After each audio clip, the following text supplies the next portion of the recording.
Hello everybody, welcome to this edition of the Coaching Conversation. In this series, we're looking to help business owners, business leaders see how coaching can help them and their teams be the people they want to be, achieve the things they really want to achieve in their life. We also aim it at fellow coaches. What we're really looking to do is to show them our experiences and hope that that inspires them and helps them develop their own skills and practices. I'm Graham Whiley. I've been coaching business leaders and business owners around the world for the last 2 decades. Nothing more to say now other than get ready, get comfortable. Here comes this edition of the Coaching Conversation. Hello everybody and welcome to the webinar on learning to be a workplace coach. When we were planning this, it came about because right now, with the tightness of the talent market in the UK, there's increasing pressure on organisations to get the very best out of their people and to retain the talent in the face of very fierce competition from other organisations. And obviously, if you invest in your team, they will feel that you value them, they will feel they're developing their careers and benefiting from improvement in their relationship with you. And at the same time, you're getting the payback of a higher performance from your team members. And so it seemed a really relevant and of the moment subject. So that's why we're here chatting it through. So what makes us expert on the subject? Well, my corporate career included running an organisation with 4,000 people across a 32 location business. I've built a number of businesses quite literally from scratch and sold some of them. I am a non-executive director and have done quite a lot of that, which means I've seen an awful lot of different businesses, different organisations in different situations and how they do or don't successfully manage their talent. I work in the not-for-profit sector, which has its own challenges and again, its own organisational cultures and how they benefit from managing people well. I've taken the time and invested the money in 2 separate coaching qualifications. One is a level 7 executive coach and mentor qualification. The other is a mental fitness coach with positiveintelligence.com. Over the last 2 decades, I've coached executives from all over the world, from Beijing to Houston, from Land's End to John O'Groats, in different organizations, different situations, different industries, different sectors, high growth, those downsizing, you name it, I've bumped into those people. And perhaps also relevant, as I've been coached, I've invested in people to coach me, both in the workplace and in sport. So I thought we would tackle the subject by starting with defining what is not coaching. And that's quite important because a lot of people use the words coaching and mentoring and they think they understand what they're saying, and perhaps they guess they do, but it's not what I would consider to be coaching and mentoring. And then we'll focus in on just what really is workplace coaching. Then our tips on what a really great workplace coach looks like. What are the things we see routinely with really good workplace coaches? And at the end, as Emma said, we'll take questions as they come up. So here we go. What is not coaching? There are a lot of really productive ways to develop people, but that doesn't make them coaching. Buddying, perhaps when someone's new to an organisation, they're in a new department, taking on a new role, they might get buddied up with somebody who shows them the ropes, helps them settle down, shows them how things get done around here, but that's not coaching. On-the-job training, whether that's handheld on-the-job training or deep end training, again, it's training, it's not coaching. Apprenticeships are clearly a mixture of on-the-job training, classroom education, mentoring. There are a whole bunch of things, but it ain't coaching. And I think the one that gets mixed and muddled up with coaching the most is mentoring. And it gets interchanged in a sentence of coaching and mentoring with people who don't fully understand the difference. And that difference is pretty stark and pretty straightforward.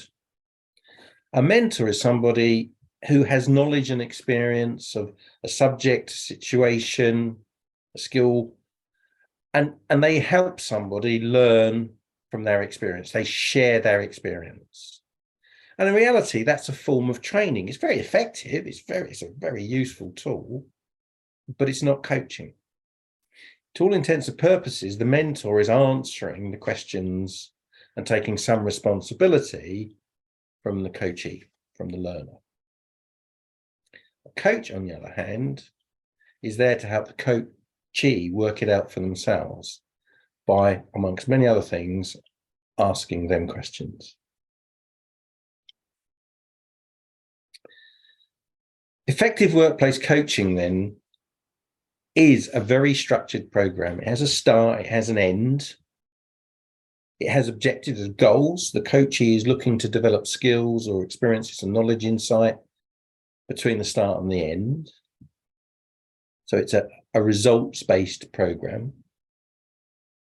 It's driven by the coachee. The person who wants to make the change is responsible for making that change for themselves. And the coach's job is to help them do that, but also to help them hold them accountable during that program to make sure they stay focused on it and make the changes, do the work that they've committed to do. In my experience, and clearly that's its purpose, a good coaching program can be transformational for the coachee. It's a very accelerated development program, highly focused on a small number of goals, usually very important goals, at the end of which is a tangibly different set of skills that the person is able to use.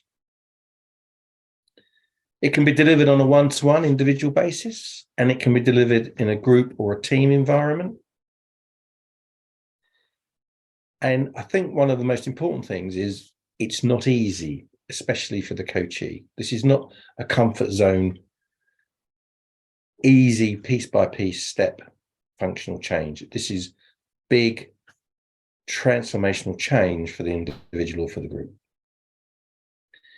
And coaching is a profession, it's a skill. You don't get it by just being older than anybody else. You don't get it just because you've had a bigger job than anybody else. That doesn't make you a coach. It might make you able to do some mentoring, but it doesn't make you a coach.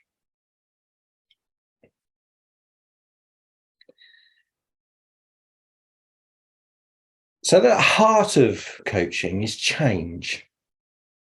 Change for the individual, change for the team. And that change can take a lot of shapes. It can be in performance, just doing what they do significantly better.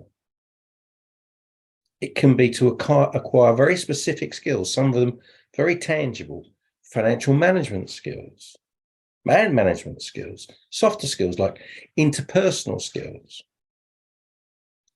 It can be very specifically targeted at key relationships. I really need to get on better with the financial director. I could really do with learning to get on with the sales team better. I guess in about 80 to 90% of the coaching programs that I'm involved in, there's an element of work-life balance. The kinds of people that are often on coaching programs are committed professionals. They're absolutely ambitious, keen to develop themselves and their roles. And that can often be mixed up with an inability to get that balance right on an ongoing basis between work and home life. And at the heart of it, again, this change starts with a self-awareness. If the coachee is not aware of who they are and where they're at, it's not a very good starting point for a change program. So workplace coaching really is about helping, as the coach, the person or the group of people involved becoming the person they choose to be and living the life they would choose to live.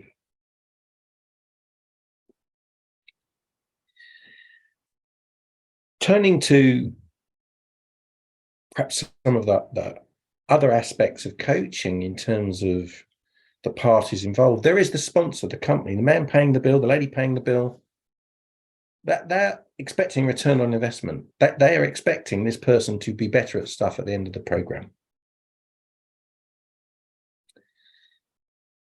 The team or the individual have to really want this change. They have to own it. They have to ache for the ability to do the things better that they want to improve. If it's imposed on them by the coach, if it's imposed on them by the sponsor, the chance of it working and being long lasting are seriously diminished. It's not for the coach to give the answer, to explain what the answers are to the individual. It's about the coach facilitating that change and helping the individual coachee work it out for themselves. It's risky making change, particularly in areas like interpersonal skills, relationships. It can be quite risky. It can be definitely uncomfortable. But then change and real change is like that in all walks of life, in all situations. But I can't think of a single coaching program I've worked in where we haven't, at some point in the process or many points in the process, found ourselves laughing out loud. It's a lot of fun because it is a route to success, and everybody likes being part of a successful team. It is hard work, but not just for the coachee, for the coach. You've got to be present, you've got to be in the meeting, you've got to be totally focused, and you've got to concentrate. And another aspect of coaching, because it's highly targeted, highly goals orientated, it starts and it stops. You can do that for somebody, and then you can move on at a later date and have another coaching program about a whole set of different goals, if that's what they want to do. So it's not a process that ends, it's a process that can be repeated. So here are some tips of the kinds of great workplace coaches that I've seen. And I've had the privilege of working with and having employed for myself some really fabulous workplace coaches. Not only have they helped me achieve my own goals, they've also shown me what a good coach looks like. And I've certainly nicked a lot of their techniques. But coaching, it's not for everybody. It's a result-based business. It's like being a salesman. The sponsor is paying for change. The coachee wants change. He or she is aiming for change, and you're the facilitator. You've got to accept that you're there to make a job, make something happen. It does take a lot of concerted effort. You have to prepare for the coaching session, each coaching session. You have to be present throughout of that session. And that's an evolving thing. It's not a presentation. It's a conversation that's unfolding in front of you, possibly unpredictably. And you're there to make maximum effect from that conversation. It's not about you as the coach. It's not about what experiences you've got. It's about how you can help that coachee move themselves along. You do have to be prepared to ask difficult questions, challenging questions, questions often that the coachee would rather not answer. The coachee commits to trying to work on all of those goals that we talked about. And in between each of the sessions, they commit to smaller elements of those goals. They're effectively trying to eat each of those elephant goals one mouthful at a time. And if they're not doing what they said they would do, if they're not committing to actually delivering the change they want, you're the person who's going to hold them to account first, long before the sponsor does. That's a key element of the role. They know they're going to see you, and they know you're going to ask how they've gone. And sometimes the changes they're after are really, really challenging. Sometimes the things they want to do are not only outside their comfort zone, they involve other people and their ability to make stuff happen. As the coach, you're there not only to hold them as accountable, but also to be supportive. So that didn't quite work. What we're going to do next? We might not have got all we wanted out of that, but you did get this much. But above all else, you're not there to give them the answer, because in the end, that's mentoring. What you're there to do is to help them, challenge them until they've worked out what they're going to do to make the change in their lives that they're looking for. So you also have to recognize that in this relationship, which is a three-way relationship, you've got two clients to manage, two clients to keep happy. You have the sponsor, the person paying the bill. They're looking for a payback. They want the change they're paying for. And you have a coachee who is pushing themselves through a very challenging period of time. And you need to maintain a good, solid working relationship with them at the same time. Not an easy thing to juggle from time to time, depending on the culture of the organization that you're working with. Unfortunately, and it's a reality, you will also discover things about your client, about coachee, that perhaps you'd rather not know. And in the end, this is an intimate arrangement. And in the end, you are going to learn stuff that you can't unlearn.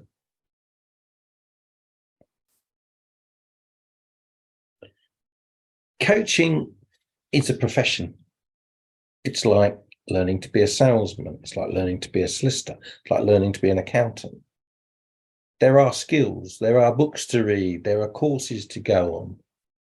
You don't inherently know how to coach. And places like ILM will help, Henley will help. CTI is one of the largest international programs. And a qualification isn't just letters after your name. It's proof that you've studied it. It's proof that you've learned the skills, because you won't get accreditation if you haven't got a number of hours of actually coaching people. It's an underlining, it's a verification of the fact that you're a professional coach.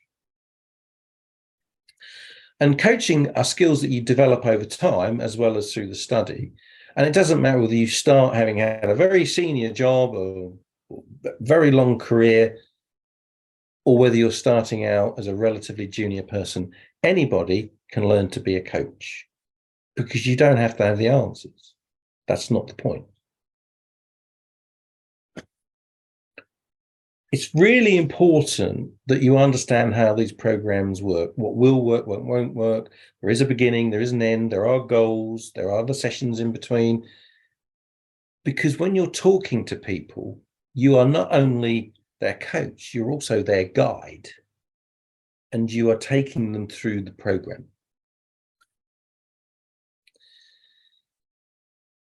Coaches typically, and I certainly have, accumulate a series of tools that they can use to help their clients deal with particularly difficult challenges that they see relatively frequently. And I'll share some of those with you a little later.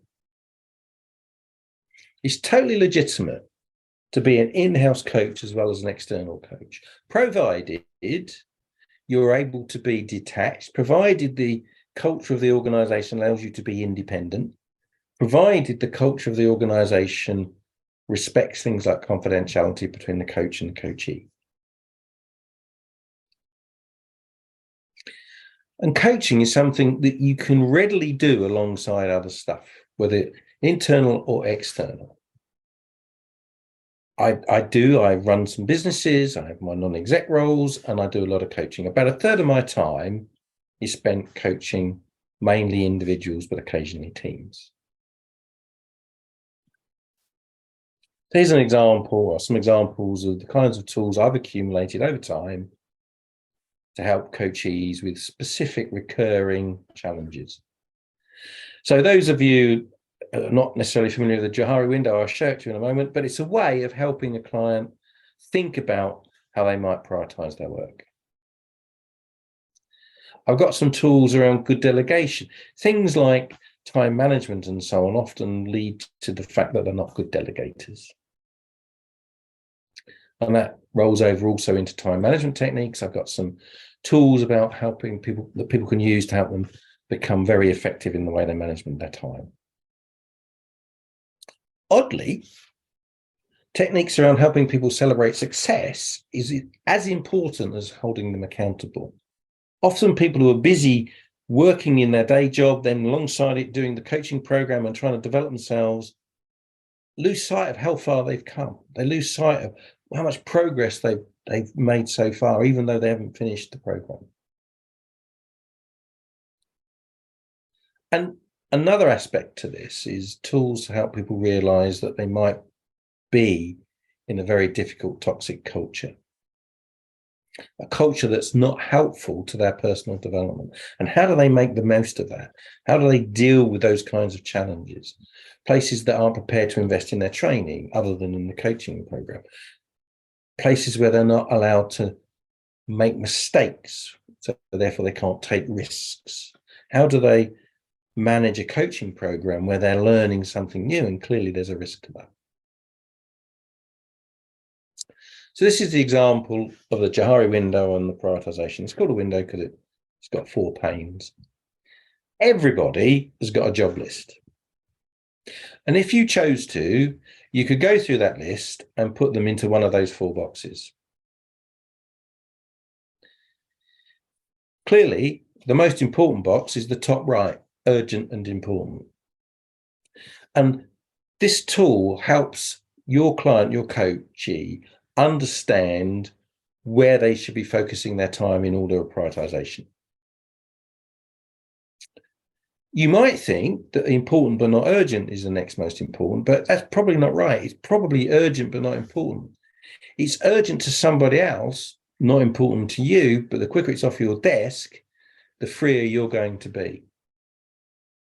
And thirdly, important but not urgent will move over time to becoming urgent, won't it? And the stuff that's not urgent, not important, you probably shouldn't be doing. You should be delegating or not even bothering with. Now, I don't know when I'm dealing with my clients what their job list is, and it's not my intent to populate this Johari window for them. It's showing them that this is a tool that they can use to help them work out their prioritization schedules. Where should I be putting my time? This tsunami of work that keeps on coming at me, how do I work out where do I spend my time first? An example of a tool that I've accumulated over time. Effective coaching programs are constructed like this. They do have a start and end point. Mine are typically 6 months to 12 months. It's very difficult to affect serious deep change in less than 6 months. If it's taking more than 12 months, it's probably moved more into mentoring than coaching. You might want to be challenging yourself as to whether you've really got goals here. The sponsor and the coachee will have about 6 really big goals they want to achieve over that coaching program. And they're big. They're not small twists of the tiller. This is big stuff. So I want to be really good at commercial understanding. I really need to improve my strategic thinking. I need to get on with customers better. I need to improve my relationships with the finance function, whatever it is. And there will be about 6 or so of them. As I've mentioned, there are some that recur frequently for different people in different situations. Coaching programs have an agreed coaching session frequency. Mine are almost always monthly, and they almost all last about 2 hours. Now, some coaches have a deadline. They say it's 2 hours, that's it, time up. I don't really work mine like that. If it's going to be 2.5 hours, I'll give them the extra half an hour, because it's probably because they need it. It won't be because we're having a nice little chat about the football. But equally, if we only need 90 minutes, I'll stop at 90 minutes. I always make myself available between sessions. So email, phone, text, WhatsApp, whatever. And that's often because they're doing things which are either working really well and they want to talk to somebody about it and celebrate, or they're doing something and struggling with it and they really need someone to talk to work out what to do next. And so waiting for the next session isn't supporting your client, your coachee, at a point when they need it, in my opinion. I always make sure sessions are held in what I describe as a safe space. That's not just a private office where we can't be overheard, though that's important. It's in a place where people don't see them coming over and think, oh, he's going for his monthly therapy session. So they can feel totally comfortable, totally relaxed, and concentrate only on the session involved. I think it's pretty obvious that confidentiality rules have to be agreed from the beginning. I agree them with the sponsor and I agree them with the coachee. My rules are pretty straightforward. I'm not going to tell anybody anything that goes on in the coaching session unless you tell me you're breaking the law or you're doing something to the detriment of the sponsor, the person paying the bill. Outside of that, it's pretty much what happens in these four walls stays in these four walls. There should be a coaching contract between the three parties. The sponsor's making an investment and wants a return. You're committing to deliver that return for them. The coachee wants to develop themselves and grow and wants to do it on behalf of themselves and their sponsor, and you're committed to helping them to do that. It is a three-way contract, but it should be structured and it should be confirmed. Ultimately, it's where the accountability of the coachee to you and the sponsor and you to the sponsor is embedded. Each session should be summarized at the end. So what did you talk about? What did the coachee agree to do between now and the next session? Because that's the piece of accountability. That's the point where there can be no ambiguity about what they've agreed to do. I also meet with the sponsor at pretty much agreed times. And if it's a 6-month program, it'd be halfway at 3 months. If it's a 12-month program, it'd probably be every 4 months. Now, I'm not going to go into the intimate details of what's going on in the coaching session, but I am going to be asking questions like, are you seeing the progress that you want? What feedback have you got for me for the coachee? What's working, what's not working? And I take that information and use it as productively as I can with the coachee at relevant times. And obviously at the end of the program, as per the coaching contract, I'm going to talk with the sponsor and make sure that they've actually got value for the money they've spent.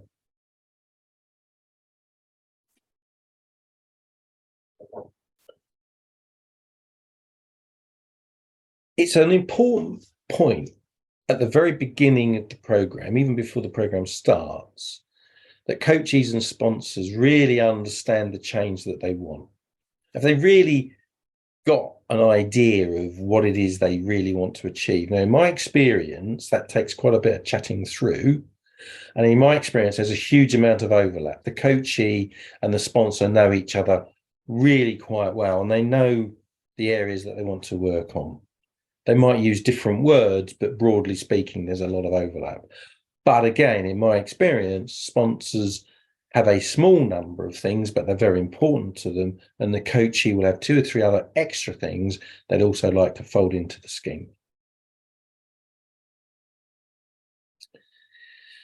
This is a change program built up of lots of incremental change. It's eating the elephant in one bite at a time. And between the coaching sessions, the coachee is agreeing to making change to their life, whether it's learning stuff, trying stuff, whatever it is, but they're making change.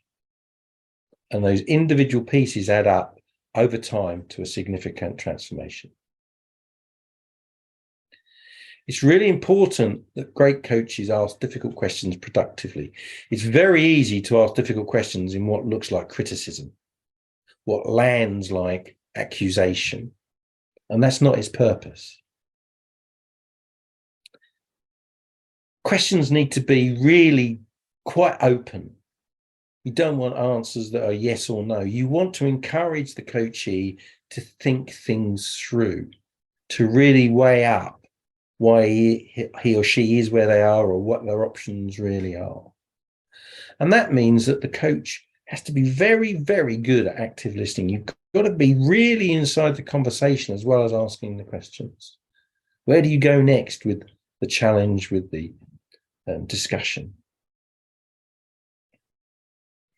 One of the great skills of really, really good coaches is actually getting to the root cause of a problem.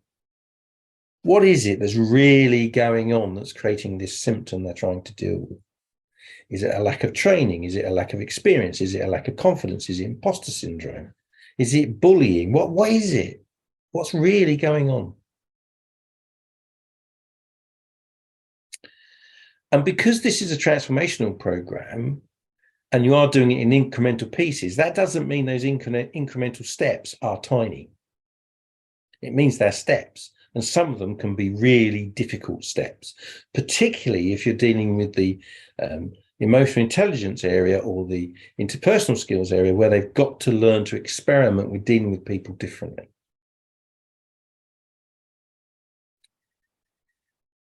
And obviously, change comes with risk. And so you've got to be supportive when they're going to be doing something that might not go as you would all like it to go. And sometimes there's a role for the coach to play here with the sponsor to make sure they're going to be tolerant of experimentation and potential failure, to make sure they're going to understand what they're seeing is a learning phase and not just some crazy behavior. It's right to be friendly. It's good to be friendly. It's nice to be friendly, but you're not friends. You're there to do a job and they're employing you to help them to do exactly that. I've mentioned it before, great coaches drive accountability. It's the don't let yourself down, don't let me down piece of the jigsaw. And celebrating success, both with the coachee and the sponsor, so that they recognize success, they recognize change, bearing in mind that often these programs, 6 to 12 month programs, are full of incremental change, and people get used to the new person, they get used to the new level of skills, and they forget how far they've come from when that program started. And I've already given the definition of the difference between mentoring and coaching. Really good coaches can't pretend that they don't have experiences and knowledge and ability to share, but you need to share it with permission. Otherwise, you'll take over responsibility for the program. They'll only be doing what you've told them to do.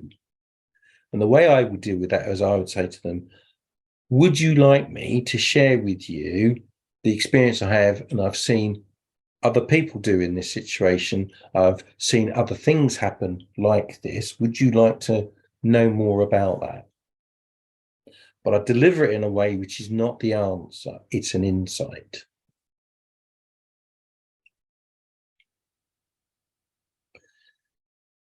It's very common that I'll be handling for one organization more than one person or more than one group, and it could be quite a lot of people. And that's a lot of balancing to be done. It's a lot of understanding interaction between coachees and between teams, as well as the sponsor. And there can be a lot going on at any one time. Not only that, you've obviously got other organizations you're working for at the same time. And so the ability to handle that kind of workload is important. organisation culture, I've touched on it a bit already, is extremely relevant to the way in which you can help a coachee make progress. If an organisation is very open and is very keen to help people change and develop and grow, and is quite tolerant of people who are taking initiatives and potentially making mistakes, that's an entirely different situation to one that's not.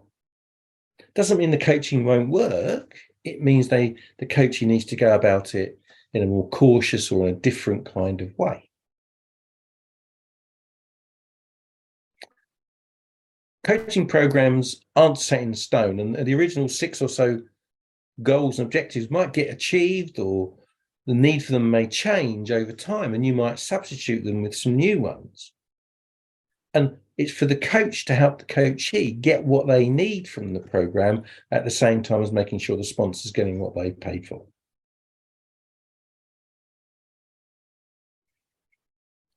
You will develop a close rapport with the coachee if you're a good coach. It's a very intimate relationship. You are sharing a big journey in their life. But as I said before, you're not their friend, and you will have to have a huge amount of empathy around what they're challenged with, what they're seeing, why they're feeling the way they are. But sympathy won't work. Understanding works, because then you can use that understanding to help them tackle their challenges the way they need to be tackled. And once again, the ability to celebrate success. So there you have it. What workplace coaching isn't, what it is. In my experience, some tips around what good programs look like, and some tips around what really great executive coaches, workplace coaches show to their coachee and to their sponsor. There we have it. So, do we have any questions? Hi, Graham. Yes, we do. So our first question is, have you seen an increase in workplace coaching since the pandemic? Yes. Yeah, I think the point I made right at the beginning of the webinar about this is a moment in time. We are in a very tight labour market, a very tight talent market, and people need to get more out of the people that they've got, and they need to encourage them to stay and invest in them. That's a fact. That's happening. And I'm not at all surprised that we're as busy now as we've ever been with our coaching programs. Fantastic. And can coaching go beyond just functional skills and goals to include things like well-being and mental fitness? Yeah, it does. It's a strange one, this, and I suppose the pandemic to some extent has encouraged people to be more open about their mental fitness and about their work-life balance, and perhaps be more aware of it with hybrid working and so on. And there's definitely a job for a coach here, definitely. They can't get into counselling. They shouldn't be trying to be some kind of quasi-psychiatrist, but you can help people recognise the situation they're in, the challenges that they face, and if necessary, seek further skills or further interventions outside. It was one of the reasons why we moved into mental fitness coaching alongside our executive coaching, because it is very relevant to a lot of people when you get into these kinds of one-to-one coaching programs. Fantastic, thank you. And finally, are employers more demanding of their workplace coaches now than before? I think they've always been demanding. All of the sponsors I've worked with have wanted value for money. They want what they want, they're paying for it, and they expect to get it.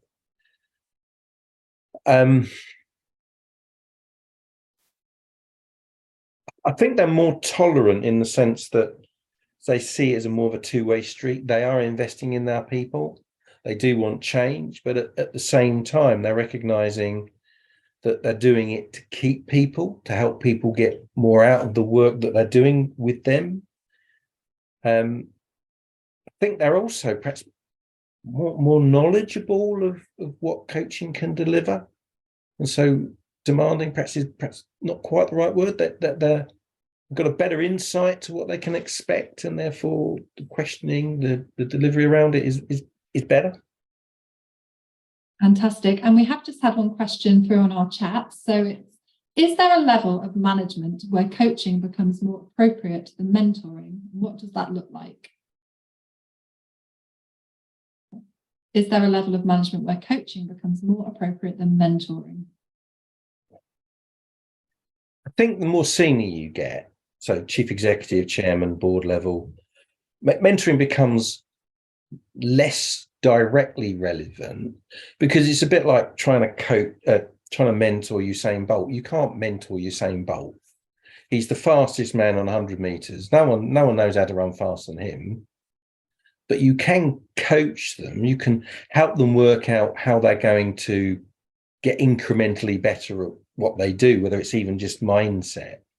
And so I think the more senior you get, the less relevant mentoring becomes and the more relevant coaching becomes.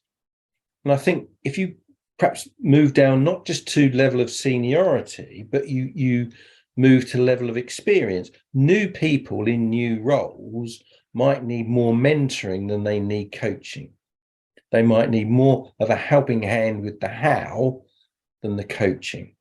That's not to say that coaching is inappropriate. It might just be that mentoring's is more relevant at that moment. And so it is possible that there is a difference, but nonetheless, coaching and mentoring at all levels is still relevant. Fantastic. Thank you so much, Graham. Well, I think that's everything that we've got time for today, so I'll wrap this up. If anybody would like more information on our coaching, please visit our website, theexecutivemindset.co.uk, or you can contact Graham using the details you can see on the screen, which is gwiley@sagegreen.com. So once again, thank you, Graham, for the very interesting webinar today, and thank you everybody for attending. So there you have it. That was the latest edition of the Coaching Conversation. Hope it was useful. Hope it did what it was meant to do for you.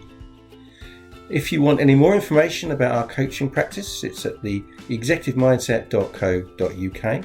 While you're there, you can book your own free session, which will give you a much deeper insight to what coaching can really do for you. If you enjoyed the session, please give us a good rating.